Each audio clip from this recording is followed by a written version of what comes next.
When taking a class in school, the teacher suddenly asked me what kind of girls I liked, and the campus belle I had a crush on was sitting right behind me at that moment. Stunned and stiffened, I casually blurted out that I liked one with a nice voice. The next second, a pen dropped with a clatter right next to my foot from the back row, and Shen Qingchu, who was always cold and aloof, suddenly asked me in an altered, affected voice, "Gu, classmate, can you help me pick up my pen?" I instantly understood that the person I had a crush on happened to like me back, so we quickly became a model couple on campus and even promised to get married right after graduation. However, just as I was foolishly daydreaming about a happy future, a sudden family tragedy dealt me a crushing blow. Before my father went to prison, he specifically urged me, "Chen, our family's situation is special, and Shen Qingchu comes from a noble background as a proud daughter of heaven, so she cannot have her life ruined because of our family's affairs. Therefore, the first thing I did after visiting him in prison that day was to break up with Shen Qingchu and tear her to shreds with insults right in front of all our classmates. Yet she knelt on the ground begging me to make up, but my heart didn't soften as I blocked and deleted her, changed cities, and completely vanished from her world. I never thought I would ever meet Shen Qingchu again in this lifetime. Now, at a friend's dinner party, the moment I walked into the private room, my gaze precisely landed on that familiar profile, and in that instant, my heart pounded like thunder, catching me completely off guard. Shen Qingchu was wearing a white shirt and a black skirt, with a tall, well-proportioned figure and a noble, elegant temperament. Memories overlapped abruptly, and that big girl who always smiled in the sunshine felt as if she were still hugging me and acting coquettishly yesterday. "Chen, kiss me." My fingertips trembled slightly, and in my panic, I just wanted to turn around and run away, when An Jueying shouted, "Gu Chen, why are you trying to leave the moment you walked in?" My footsteps paused, and my hand pulling the door froze in midair, with almost everyone's eyes in the private room landing on me, except for Shen Qingchu, whose thumb suddenly stopped on her screen, showing no reaction whatsoever. An Jueying loudly urged, "Come in quickly, Zhao Xing will be here soon." Zhao Xing was my best brother, who went on a blind date last month, fell in love at first sight with An Jueying, quickly established a relationship, and even set their wedding for the middle of next month. Today's dinner party was for both sides to invite their best friends together to discuss the performance program for the wedding. I built up my psychological defenses for a long time before turning around and walking over, and as soon as I took my seat, I saw a handsome and refined man sitting next to Shen Qingchu. Mei Ren Yao, Shen Qingchu's childhood sweetheart, had always been full of hostility toward me back when I was dating Shen Qingchu, and at this moment, his gaze was still unfriendly. "No, Sister Ju, can any kind of trash be brought in as a best man?" As soon as these words were spoken, the whole room were shocked, and even An Jueying was dumbfounded, as she had never seen anyone speak so harshly at a friend gathering. My heart twitched immediately, and with some embarrassment, I shifted my gaze to Shen Qingchu, but she kept her eyes lowered, looking at the phone in her hand with an indifferent expression as if it had nothing to do with her. A male friend felt displeased and said, "Who are you talking about?" Mei Ren Yao adopted an arrogant attitude and replied, "Who am I talking about? He knows." Everyone's gaze shifted back to me in unison, and being called trash, I should have gotten angry and fought back, but I knew he was venting his anger for Shen Qingchu, and it wasn't wrong to scold me anyway, because compared to Shen Qingchu, I was indeed trash. An Jueying looked awkward at this moment and said, "So you guys knew each other all along. Chen is my husband's best friend. Please give me some face, since you had past grievances. How about 3 cups of ice-strong liquor tonight to shake hands and make peace?" Mei Ren Yao curled his lips in disdain and said, "I have no grievances with him, nor do I know such a scum. Sister Zhu has a grudge with him. Why don't you ask Sister Zhu if she can let bygones be bygones?" An Jueying's face instantly stiffened awkwardly, and she forced a smile as she asked, "Qingchu, do you know Chen?"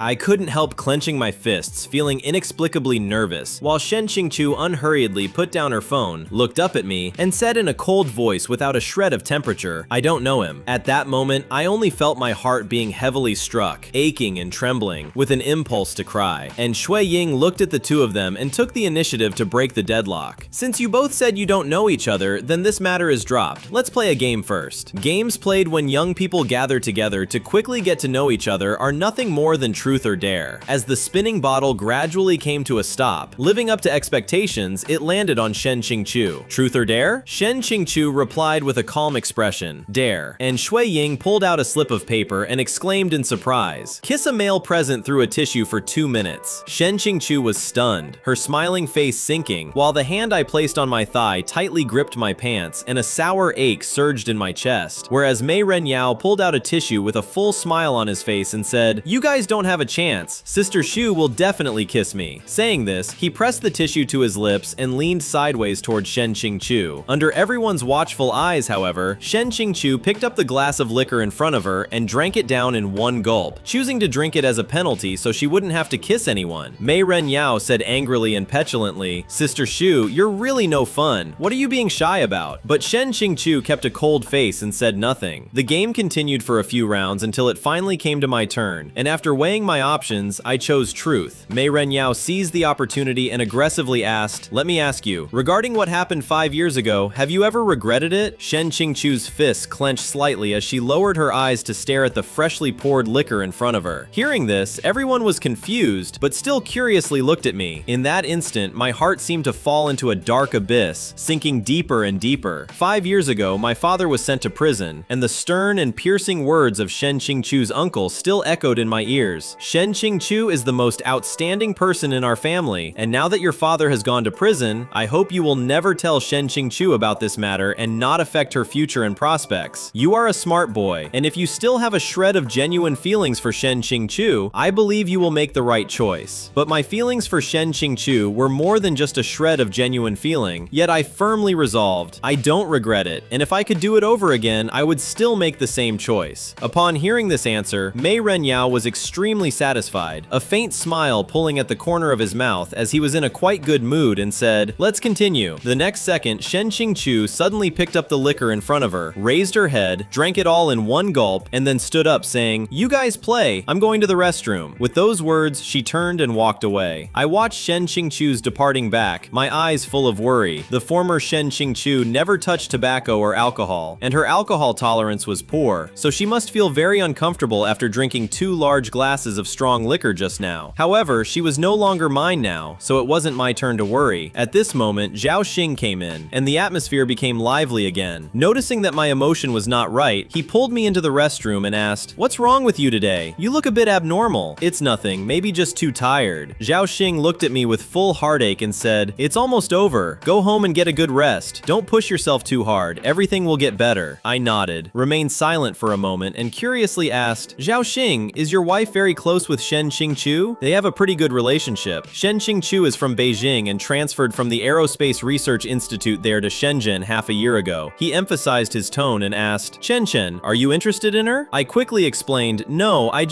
understand. Zhao Xing smiled. "I understand your thoughts," and sighed. "After all, Shen Qingchu is pretty, has a great figure, and graduated from a prestigious university with a boundless future." I sighed and stopped explaining. Zhao Xing only knew that I had a girlfriend for 4 years in college, but didn't know that my ex was Shen Qingchu. As the two of us just walked out of the restroom, we saw Shen Qingchu standing nearby. My steps froze, and my gaze couldn't move away from her, when suddenly, Shen Qingchu grabbed my arm and asked, "Shall we talk?" Zhao Xing stared in shock, left behind a sentence of, "You guys talk," and jogged away. Before I could even react, I was pulled into the stairwell by Shen Qingchu, and then she suddenly pressed both of my shoulders and leaned up to kiss me without any warning or half a word. This kiss came fiercely, carrying warmth filled with punishment and anger. For a long time, I couldn't bear it anymore and bit down hard on her lips. After a sharp pain, Shen Qingchu released my lips. Her hot breath sprang against my cheek as she said, "Since you vanished from my world, then vanish cleanly. Don't let me see you again, okay?" My throat felt sour and choked, and I answered crisply and decisively, "Okay." Hearing this, she lightly wiped her bitten lip without a shred of attachment and turned to leave the stairwell, while I slid down the wall powerlessly, my heart seeming to be torn apart once more, instantly aching so badly I couldn't breathe. After recovering in the stairwell for a moment, I sent a message to Zhao Xing to say goodbye, and then wiped away the tears from the corners of my eyes, leaving the hotel physically and mentally exhausted. The next day, a buzzing phone ring disturbed my dream, with the caller ID showing Durex, a name that made me instinctively resentful. A strong voice came from the other end of the phone. "It's time to pay the fees. Come to the hospital." I gave a bland response, hung up, and lay back down. 5 years ago, my father was sent to prison under the charge of beating Durex's father, Dunan, into a vegetative state. Although my father insisted that he was innocent and had been framed, human and physical evidence were complete, and he was finally sentenced to 22 years, ordered to pay $800,000 in compensation, and required to bear all medical and treatment expenses. Believing that my father father was innocent, I specially studied for and passed the lawyer qualification exam in order to appeal his case. Over the past few years, I constantly investigated, collected new evidence, and applied for a retrial of the case, determined to clear my father's name. At the hospital, after paying the fees and just walking out, Durex chased after me and grabbed my arm, asking, "Have you considered the suggestion I mentioned to you last time?" I angrily shook off his hand and said, "Are you sick?" Durex's face darkened with a proud and confident posture. "Gu Chen, as long as you marry me, I can waive the 800,000 compensation, and the grievances between our two families will be written off just like that." Too lazy to even talk to him, I continued walking forward, but Durex caught up, grabbed my arm again, and said, "Your mother has already agreed. What are you putting on airs for?" I angrily interrupted, "Then you go marry my mother." Durex's mouth twitched with anger. "It's your blessing that I fancy you. Don't force me to use force." I glared at him and said word by word, "This is a society ruled by law. If you dare to touch a single hair of mine, I can make you spend the second half of your life in prison." "Cut the crap. Don't use the law to suppress me," Durex said with extreme arrogance. "This is what your dad owes our family, and it's completely reasonable for you to pay it back." I pushed his hand away forcefully, unwilling to say another half sentence of nonsense, and strode away. A week later, at 1 a.m., while half asleep, I was suddenly awakened by a phone ring, and the voice of a heavily intoxicated Zhao Xing crying came from the other end. "Hey, Chen Chen, I'm not getting married anymore. I want to break up with An Shuiying." I instantly woke up, sat up sharply, and asked with deep worry, "Zhao Xing, where are you?" "Yixing Bar." "Okay, I'll come pick you up right now." Hurrying to the private room at Yixing Bar, I found that An Shuiying was also there. Both of them were heavily intoxicated, slumped at opposite ends of the sofa, and Zhao Xing reached out his hand to me while crying, "I want to break up with her. Take me away. I never want to see her again." I pulled out a tissue, walked over to him, gently wiped his tears, and asked, "Why did you drink so much? Don't act on impulse. Let's solve any problems after you sober up." An Shuiying's face was flushed red and dark, and she staggered to her feet and shouted, "Who's coming here?" My heart twitched, and I immediately looked up nervously to see Shen Qingchu standing at the door, her eyes obscure and dim, and her gaze steadily falling on me. Meeting her eyes, my heart went into chaos with inexplicable panic. And Shuiying staggeringly threw herself onto Shen Qingchu, pointing at Zhao Xing with a trembling voice and tearful crying. "He wants to break up with me. Do you think this man is heartless?" But the person Shen Qingchu was looking at wasn't Zhao Xing. It was me. Yes, she was heartless. Feeling guilty, I avoided her gaze, helped Zhao Xing up, and the two of us staggered outward. Once out of the bar, Zhao Xing made a fuss about wanting to return to the bridal chamber, and I hesitated, saying, "And Shuiying is going back too. I'm afraid you guys will argue again tonight." Zhao Xing shouted drunkenly, "He must have gone back to his mother's house to drink milk. He won't go back to the bridal chamber." Hearing this, I roughly guessed the reason for their argument. And Shuiying came from a single-parent family and was raised by her mother since childhood, while Zhao Xing was a pampered young master who yearned for freedom, comfort, and doing whatever he pleased. So he certainly didn't want to live with an elderly mother-in-law. Having no other choice, I had to send Zhao Xing back to the bridal chamber, and as soon as I settled him down, the sound of a door opening came from outside. Startled, I hurriedly walked out of the room just in time to see Shen Qingchu supporting a dead drunk An Shuiying into the house. She tossed An Shuiying onto the sofa, glanced sideways toward me, and the moment our gazes met, I felt a shudder and quickly shrank back into the room, feeling both nervous and panicked because Shen Qingchu had warned me not to appear in front of her. Shortly after, the sound of the door closing came from outside, and only when I was certain there was no movement outside did I cautiously walk out. Shen Qingchu had already left, and An Shuiying was lying horizontally on the sofa, looking rather pitiful, so I took a quilt from the room cabinet to cover her, picked up my bag, and tiredly pulled open the main door to walk out. The instant the door closed, I looked up and was startled into a stumble by the woman standing right in front of me. However, the main door was already locked and there was nowhere to escape, so my heart rate suddenly accelerated and I nervously swallowed my saliva, saying, "I didn't know you would come too. I wasn't deliberately appearing in front of you." With a dark expression, Shen Qingchu turned around and pressed the elevator button. When the door opened, she looked back at me and said in a flat tone, "Not coming?" Taking a deep breath and carrying a feeling of apprehension, I walked over slowly, and soon we reached the ground floor, walking out one after the other without any communication between us. Shen Qingchu's car was parked in the residential area, and as I walked past her car, the woman's voice came from behind. "Get in the car!" I was stunned, looked back at her and said, "No need, thank you, I can just hail a taxi home." "Get in!" Her tone deepened. "Really, no need. Don't make me say it a third time." Staring at her in confusion for a moment, I suddenly realized that no matter how much Shen Qingqiu hated me, it couldn't change the fact that she was an exceptionally good woman. So without further hesitation, I walked to the rear door of the vehicle, pulled it hard, but it wouldn't open. I pulled again, and it still wouldn't open. Suddenly, Shen Qingqiu leaned over toward the passenger seat, stretched out her arm to push open the passenger door, and then sat back upright in one smooth motion. Looking at the ajar passenger door, I hesitated for a few seconds, stopped overthinking, sat into the passenger seat, and pulled over the seatbelt to fasten it. Shen Qingqiu started the car, brought up the screen, navigation, and location input, and as I reached over to type the location into the screen, Shen Qingqiu glanced at it with slightly furrowed brows. Throughout the entire journey, the two of us had zero communication, and time seemed to pass extremely slowly. For me, every single minute and second was sheer torment. 40 minutes later, the vehicle stopped in front of a dilapidated 3-story residential building, and I said, "I'm here, thank you," unbuckling my seatbelt and opening the door to get out. Shen Qingqiu's expression grew even uglier. She also got out of the car, walked around the front, and looked up at the old, dilapidated building in front of us, asking, "You live here?" Startled, I didn't answer and looked at her uneasily, while the dim yellow street lamp cast its light upon her exquisite facial contours, revealing an indescribable coldness and gloom mixed with anger. She let out a heavy breath, as if something was blocking her chest, and asked in an extremely cold voice, "Guchen, is this the happy life you pursued?" My heart ached dully, and guessing what she was going to say next, I hurriedly walked toward the residential building because I was afraid of feeling sad and didn't want to listen. Shen Qingqiu chased after me in long strides, grabbed my wrist, pulled me back forcefully, and while she didn't speak, the corners of my eyes were already red, as if I had been thrown into a bottomless vast sea. "Guchen, have you no shame?" Shen Qingqiu's cold and gloomy voice was filled with a sense of fracture and uncontrollable rage. Let go. My throat felt like it was blocked by razor blades, aching and choking in an almost pleading tone. I really was living in a mess. Graduated from the finance department of a prestigious university, once earned a high salary in Beijing, had a decent job and an excellent girlfriend, but now I was just a pro bono lawyer earning an ordinary white-collar salary, burdened with huge debts, living in a dilapidated rental house in the suburbs, and exhausted like a dog. The excuse I used back then to break up was now backfiring on me, torturing me like a dull knife cutting flesh. I deserved it. I had no right to cry, but my heart felt like it was being brutally torn apart, aching and trembling all over. "I beg you, let go." Shen Qingqiu sneered, her words laced with thorns. "She is a second-generation rich kid after all, and you didn't even get any benefits out of it." I tried hard to pull my wrist back, but couldn't break free from Shen Qingqiu's strong palm. My wrist hurt, and the tip of my heart hurt even more. I looked at her with tear-blurred eyes, my hoarse voice shattered. "Shen Qingqiu, does humiliating me make you feel so cathartic, right?" She didn't answer, just sneered, the shadows beneath her bangs blocking her bloodshot eyes. The next second, she suddenly grabbed my collar, her anger soaring abruptly, mixed with thick hatred. "Stay with me, I'll give you money, a house, a car." I had no strength to struggle, my face covered in tears, looking at her like a soul had left my body, half dead. "I don't need it." "Guchen." Shen Qingqiu suddenly let go of me, took a step back, and muttered self-deprecatingly, "What a disease." With those words, she turned and got into the car, slammed the car door shut, and drove away, leaving me standing alone in place, my heart feeling like it was being sliced, aching to the point of suffocation. One day, as soon as I finished my work, I sent a message to Zhao Jing. "Are you awake?" "Awake." "How are things between you and An Ying?" We talked. He conceded, and the wedding will proceed as scheduled. I thought for a long time before continuing to type. "I'm sorry, Zhao Jing. I have a very important case on hand and might need to go on a business trip next month. I won't be able to be your best man. Can you forgive me?" Zhao Jing on the other end exploded. The two best-looking members of the best man and bridesmaid group both said they couldn't come at the same time. "Did you guys coordinate this?" "What do you mean?" Shen Qingqiu also said she had something to do and couldn't come. I figured Shen Qingqiu probably didn't want to see me either. From then on, I turned down all dinner parties organized by Zhao Jing and An Ying. When friends invited me, I also had to ask who was going, to prevent running into Shen Qingqiu, until half a month later, Director Luo walked into my office with a document. "Lawyer Gu, there is a case specifically requesting you to be in charge." I took the document and flipped through it. "A trademark infringement case? Director Luo, this isn't my specialty." "But they specifically requested you." Director Luo adjusted his black-rimmed glasses. "The remuneration is as high as 300,000. Tell me, how can I not be tempted? I believe in your ability." possibility. Then I'll give it a try. I managed to find the client's address, stood at the door, and pressed the doorbell. The moment the door opened, I was stunned in shock. It was Mei Ren Yao. Come in, no need to close the door. Previously, I was still wondering why I was specifically requested, but now I understood it all. Mei Ren Yao just wanted to take the opportunity to make things difficult for me and humiliate me. But since I was already here, I wanted to see what tricks he was going to pull. I walked in. Just as I wanted to adopt a professional attitude to face it, I was interrupted by Mei Ren Yao. No need for introductions, no need for nonsense, sit down. His eyebrows carried contempt and disdain, and his attitude was very cold. I suppressed my breath and sat next to him, took out my notebook and opened it. Mr. Mei, regarding the trademark infringement case, Mei Ren Yao interrupted again, pointing at the coffee table. Drink some water, I poured the tea for you in advance. I looked at the coffee table where 3 cups were placed, 2 of which were couple cups. This blatant scheming on the table left me speechless. Thinking about it, the trademark infringement case was likely fabricated and didn't exist at all. Don't drink that cup, that's Sister Cho's cup. Mei Ren Yao picked up the couple cup, took a sip of warm water with a smile, his gaze drifting towards me, looking slightly proud. I took a deep breath, no longer tolerating his clumsy performance, and cut straight to the point. Mr. Mei, stop pretending. The case is fake, and getting me here to humiliate me is your real purpose, right? Mei Ren Yao instantly lost his composure and stopped pretending. He sneered, looked down on me with condescension, and mocked with a sharp tone. Gu Chen, scum like you got what you deserved, right? After leaving Sister Cho, you couldn't even climb up to a rich second generation. The famous talent of the finance department back then can now only be a pro bono lawyer in a small firm. It's truly heaven opening its eyes. I looked at his arrogant and overbearing appearance indifferently. Mei Ren Yao continued, back then, with your humble identity, Sister Cho taking a fancy to you was already like your ancestors smoking green smoke. To think you still cheated, you deserve to be reduced to this now. Ever since you left, Sister Cho has been with me. We are living very happily and blissfully now. I smiled faintly, a trace of pity in that smile. Mei Ren Yao, the ruler you use to measure the world is still this short. What do you mean? Mei Ren Yao's face suddenly darkened. I unhurriedly continued. In your eyes, there are only women, rich second-generation heirs, and status. Just like a dung beetle, forever boasting about rolling the biggest ball of dung. And here, what I see is procedural justice, the demands of the underprivileged, and individual cases that can drive social progress. I put away my smile, my eyes sharp as knives. My value does not need to be proven by clinging to any woman. What's wrong with being a pro bono lawyer? Every case I handle is repairing fairness for this society, and you, besides guarding a past I discarded long ago and that woman, what else do you have? Mei Ren Yao was so angry that his face turned livid. He suddenly clenched his fists and stood up, glaring fiercely at me. He had originally wanted to invite me over to humiliate me thoroughly, but he didn't expect that instead of humiliating me, he had almost angered himself to death. Right at this moment, footsteps came from outside the door, and Mei Ren Yao hurriedly ran out. I put the documents and notebook into my briefcase. The door was not closed, and the sounds outside were exceptionally clear. Sister Cho, you're off work? I stewed some soup and saved it for you. Shen Qing Cho's cold and low, gentle voice came over. No need, I've already eaten dinner. It's already stewed. What a pity to pour it out if you don't drink it. That's Buddha jumps over the wall that I spent 12 hours stewing. Feeling very helpless, I had hidden for so long, avoiding all possibilities of meeting Shen Qing Cho again, yet somehow I couldn't avoid Mei Ren Yao. I stood up ready to leave, my gaze catching sight of the packaging bag of Shengji stews prominently visible in the trash can at the corner of the sofa. Shen Qing Cho was pulled by the arm by Mei Ren Yao as they walked in and bumped into me at the entryway. The moment our eyes met, we both froze. The air seemed to freeze at this moment. The surroundings became quiet and silent, losing all color, with only Shen Qing Cho in sight. Her eyes were deep and dark, making me feel uncomfortable all over and very restrained. Mei Ren Yao brought slippers and placed them in front of Shen Qing Cho. Sister Cho, change your shoes. Shen Qing Cho didn't react at all, staring at me fixedly. Mei Ren Yao squeezed out a smile to explain, it's my trademark infringement case. A law firm introduced by a friend, and I didn't expect them to send him over either. I frowned, looking angrily at Mei Ren Yao. What a fine line of didn't expect them to send him over. Shen Qing Cho turned her head to look at Mei Renyao, her voice cold and heavy. "Where did you get a company trademark?" Mei Renyao smiled awkwardly and embarrassedly. "I won't disturb you guys anymore. I'll go back first." I felt suffocated, not wanting to stay there for even another second. But now, Shen Qingqiu was standing right by the shoe cabinet, blocking the doorway and stopping me from changing my shoes. Mei Renyao stood there with an arrogant look and quite a few complaints, saying, "Fine, you can go back. Anyway, your business competence is pretty mediocre and not professional enough. I'm not at ease leaving the case in your charge." How ridiculous! Even the company hasn't been established yet, so how can there be a trademark? I am not completely without a temper. My professionalism is reflected in my respect for facts and law, rather than pandering to a client who hasn't even established a business entity yet and wants to humiliate me in every possible way to satisfy his own vanity. Today's conversation will be billed to you by the second, and I'll mail the receipt to you later. You can just scan the code to pay. After dropping these words, I walked straight over, squeezed between Shen Qingqiu and Mei Renyao, and shoved my elbow hard against Shen Qingqiu. Shen Qingqiu was pushed back a step, frowning slightly and staring at me with a trace of confusion. Mei Renyao angrily said, "Gu Chen, what kind of attitude is that?" I ignored him, changed into my own shoes, and walked out the door. Still unable to swallow this anger, I turned back to Mei Renyao and said, "Mr. Mei, Shengji's Buddha jumps over the wall is not authentic and hasn't been stewed for 12 hours. Next time you can try Liangji stewed soup on West City Street. That place is quite authentic." Mei Renyao's face instantly turned pale, fists clenched, biting his back teeth as he glared at me with anger. Shen Qingqiu's deep eyes narrowed slightly, a trace of an imperceptible curve pulling at the corner of her mouth. Without waiting for Mei Renyao to flare up, I took a large stride and walked outside. Seeing Mei Renyao's face looking worse than shit, the pressure in my chest finally felt a bit relieved. I took the elevator down and, unexpectedly, it was pouring rain outside. Although it had been extremely sultry earlier, the sky had been clear. I couldn't go back. I rummaged through my backpack but couldn't find an umbrella. I looked up at the sky. It was pitch black, as if entire thick, heavy dark clouds were about to sink down. The fierce gale swept wildly, making the branches of the residential area snap loudly. My phone message notification rang, and when I opened it, I saw that since this morning, the weather forecast had pushed multiple yellow typhoon warnings to me, which I hadn't noticed. Shenzhen is close to the sea, and typhoons are common. If I didn't leave now, once the typhoon eye swept over, I wouldn't be able to leave at all. My briefcase was waterproof, so getting drenched was getting drenched. Gritting my teeth, I stuffed my phone into the briefcase and rushed out holding it. But I underestimated the power of the rain and the typhoon. As soon as I ran out of the building with no cover, I was blown unstable. The strong wind seemed to grow a pair of pushing hands, pushing me so I couldn't walk in a straight line and kept leaning to the side. The torrential rain slammed into me, ice cold to the bone and even a bit painful, completely soaking me and blurring my vision so I couldn't see the road ahead. With my slender figure and weak legs, I struggled forward a few steps before being blown down into the nearby lawn. The rain was too heavy, making me shiver from the cold. Struggling to get up, just as I stood steady and walked a few steps, I was blown down to the ground again. Holding my briefcase in one hand and grabbing a tree branch with the other, just as I was about to stand up, suddenly my hand was grabbed and my entire body was jerked up, my back pressing tightly against a warm, flexible body that felt like a woman's embrace. A woman pulled my hand from behind and walked toward the building. Every step the woman took was steady and powerful. Presumably due to frequent exercise, this wind force was not enough to blow her down. Returning to the first floor lobby, I felt like I came back to life. Panting, my body shivering from the cold, holding my briefcase in one hand and wiping the rain off my eyes and cheeks with the other, I didn't forget to thank her. "Thank you, I was almost blown away by the typhoon. Thank you so much. So skinny, do you even eat normally?" The woman's voice was very familiar, cold, low, and soft, mixed with a trace of anger. My heart suddenly constricted, and I abruptly raised my head to look at her. Familiar voice, familiar face. Shen Qingqiu. I froze completely, momentarily forgetting how to react. Shen Qingqiu was drenched from head to toe, with water dripping from her hair onto her wet cheeks. She raised a hand to wipe her face, then swept her hair back from her forehead, resolutely shaking off the water droplets. Frowning at my panicked expression, Shen Qingqiu increased her tone with a heavier weight. "It's pouring rain outside. What were you running out for?" Coming back to my senses, my voice felt a bit weak. "The typhoon is making landfall in our area in an hour. If I don't leave now, I won't be able to leave later." Shen Qingqiu tilted her head to look outside. "The current wind force is enough to knock you down." Putting aside my pride, I asked, "Can you drive me home?" Shen Qingqiu frowned and asked, "And then?" Confused, I said, "You drive me home, the typhoon makes landfall, the streets flood, and then I'm trapped at your place." Feeling as though my brain had been soaked in water and rusted, I hurried hurriedly apologized. Sorry, it was my lack of consideration. Shen Qingchu's eyes grew more intense. She took a deep breath, looked sideways at the rain outside the door, and slightly shifted her heels. Let's go. Go upstairs and change into dry clothes first. The thought of going upstairs and seeing her and Mei Renyao's cohabitating life made my heart ache and feel sour and uncomfortable. I just wanted to stay far away from them. No thanks. I'd rather freeze here and wait for my clothes to dry naturally than suffer that torment. Besides, after the way I punctured Mei Renyao's lies just now, Mei Renyao won't want me to enter the house either. Annoyed, Shen Qingchu said, "What are you being stubborn about for? Afraid I'll eat you?" She let out a cold snort, turned around and walked toward the elevator lobby, coldly throwing out a single sentence: "Get upstairs." Looking at her back, I hesitated, then thought about my current situation. The gale was already blowing fiercely before the typhoon even made landfall, meaning I wouldn't be able to leave anytime soon. Waiting here idly wasn't a big deal, but if I froze and got sick, the loss would outweigh the gain. Forget it, I'll endure Mei Renyao one more time. If Mei Renyao really wouldn't let me into the apartment, I'd just sit in the stairwell for the night. Shen Qingchu pressed the elevator button, and the doors slowly opened. I clutched my briefcase and walked quickly over, following her into the elevator and going upstairs. Arriving in front of the door, I was dumbfounded. At this moment, Shen Qingchu was pressing her fingerprint lock on the apartment directly across from Mei Renyao's. So they weren't living together after all. With a beep, just as the lock clicked open, the sound of hurried footsteps came from Mei Renyao's side. He quickly pulled open his door, ran out happily, but halfway through his sentence, his voice stopped abruptly, and his expression instantly darkened when he saw me. Seeing that both of us were drenched to the bone, Mei Renyao forced an awkward smile of realization. "Gu Chen, you haven't left yet," I understatedly replied. "There's a typhoon and heavy rain outside." Just now in Mei Renyao's place, because the windows and curtains were tightly shut, I didn't notice the weather outside. Shen Qingchu ignored Mei Renyao and pushed her door open. Anxious, Mei Renyao quickly said, "Chujie, let Gu Chen stay at my place. I'm a guy and have clothes that fit him. Coming to my place is much more appropriate." Thinking Mei Renyao made sense, I offered a polite courtesy, then thank you, and turned a step toward Mei Renyao's direction. Just as I took one step, my arm was firmly grabbed by Shen Qingchu. In a flat tone, Shen Qingchu refused, "No need," and instantly dragged me into her apartment, slamming the door shut behind her. But I was pulled into the room, the lights suddenly turned on, and Mei Renyao's angry pounding came from behind the door. "Sister Chu, what are you doing? Open the door! He's Gu Chen. Have you forgotten how he treated you before? Why did you let him into your room? Sister Chu, you said you wouldn't play the fool again. Send Gu Chen out to me. Open the door!" Mei Renyao's words stabbed fiercely into my heart like thorns, throbbing with pain. I stood motionlessly in front of the door, watching Shen Qingchu stride into the living room. If my heart hurt so much just hearing these words, would Shen Qingchu still feel pain upon hearing them? Judging by her calm as water expression, she probably wouldn't feel pain anymore. After all, Shen Qingchu hated me to the bone. Seeing no movement behind her, Shen Qingchu turned around, frowned, and asked me, "What are you standing there stunned for?" My chest felt stuffy and congested, and I said softly, "I think what Mei Renyao said makes sense. It's more appropriate for me to go stay at his place." Shen Qingchu sneered, "You want to be bullied by him that badly? Bullying is bullying either way. At best, he uses cold words and flaps his tongue. You're different." As soon as I finished speaking, I realized I had misspoke. Shen Qingchu's expression at this moment was exceptionally gloomy, her gaze obscure and unclear. Beneath the seemingly calm eye contact, I sensed an unresolvable undercurrent of hatred. Having hurt her so deeply back then, I couldn't even endure this bit of bullying. I lowered my gaze to apologize and slowly walked inside, while the knocking and shouting outside gradually quieted down. At this moment, the interior was exceptionally silent, as if only the chaotic breathing of the two of us remained, and an invisible oppression gradually spread. Her house was very large, with a very spacious living room in a simple yet elegant modern style. Seeing me walk in, Shen Qingchu pointed to a room and said, "You'll stay in Shen Jie's room. There should be his clothes in the wardrobe." Shen Jie was her younger brother, and I curiously asked, "Is Shen Jie not in Shenzhen right now?" "He came over on a business trip last time and stayed here for a few days." I acknowledged and then walked into the room holding my briefcase, closed the door, and turned on the room light. It was an ordinary guest room with simple yet atmospheric decor, clean bedding spread across the large bed, and nothing on the desk. I put down my briefcase and took out my laptop and phone. Because they were waterproof, the things inside weren't wet. Outside the window, it was pitch black with a roaring, fierce wind, and I walked over to draw the curtains. I returned to the wardrobe, pulled it open to look, and there were indeed clothes inside, but very few. Only 2 expensive suits and a set of black pajamas with no other clothing, let alone new underwear. there. I took the pajamas and entered the bathroom, where disposable toiletries and a disposable bath towel were stored in the bathroom vanity cabinet. After taking a shower and drying my hair, I walked out of the room. It was already 8:30 p.m. Normally, I rarely ate on time, having worn myself out with a stomach illness, and once I got too hungry, my stomach would hurt. I hadn't eaten dinner today, and by this time, stomach acid had begun to burn, making my gastric mucosa throb with pain. At that moment, a knock on the door sounded. My heart panicked slightly as I slowly walked to the door and responded, "Is there something? I cooked too much dinner and couldn't finish it. Do you want to eat some?" Shen Qingchu's cold voice came through, devoid of a trace of warmth. I was stunned. I had clearly just heard Shen Qingchu say at Mei Renyao's house that she had already eaten dinner and didn't even want Mei Renyao's Buddha jumps over the wall. Was having eaten dinner just an excuse to reject Mei Renyao? "Can you give me one of your jackets or a shirt?" Outside fell silent for a few seconds before a faint